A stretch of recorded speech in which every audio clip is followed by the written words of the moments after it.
December 2012. Here's my review for Tom Cruise's Jack Reacher. The only thing I can say about this movie is that it's a thriller, it's a crime, it's a drama. It's got a little bit of comedy going in the mix. It's some feint of romance, I guess. But these type of movies, the crime thriller movies, if you can't figure out what's happening next, if they're always like one step ahead of you or two steps ahead of you in terms of the filmmaking team and the story writing, that means that they're doing a good job. I don't know what anybody who watches this movie, except like I haven't read the book, so I'm going on it like that.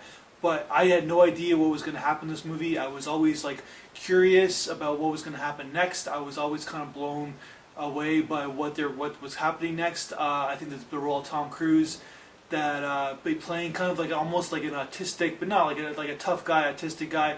The guy's like in his 50s and he's beating up guys like 25 years younger than him, and it's convincing in a movie. That tells you something, right? But Tom Cruise can carry a film. There's like no question about it. Like what other movie star in the history, not just in the last 50 years, but in the history of movies, has had a 30-year career as being a movie star and carry a movie?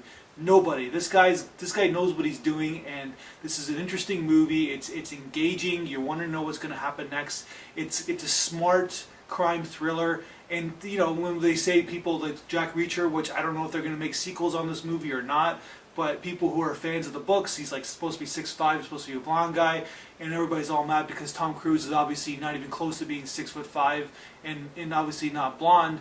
But basically, this is what Tom Cruise does from the beginning of his career. Oh, you can't play the guy in the Born on the 4th of July book. Well, he did it, and he did it well. He got an Oscar nomination. Oh, you can't play the vampire Lestat. Well, he did it, and then even the writer itself, Anne Rice, said, oh, he did a good job. Oh, you can't play a Nazi guy in his last movie. Well, he played a Nazi guy in his last movie. Oh, you can't play the Mission Impossible guy. This is what Tom Cruise does. Basically, they tell him that he can't do something. He shows him that he can do something, and then basically what he does is that he pisses off he's like a polarizing guy. He pisses off half the people because he steps up to the plate and does it, and then they're not going to be convinced that he does it. They're not going to tell him that he did a good job. And there's the people who are like, you know what, this guy, for all his public, personal, in the Scientology, it doesn't really matter. This guy's a movie star. This is an engaging movie. It's on the edge of your seat. I watched it in a packed theater. Everybody was engaged with this movie. And all you have to say is that Jack Reacher is a good movie. That's my review.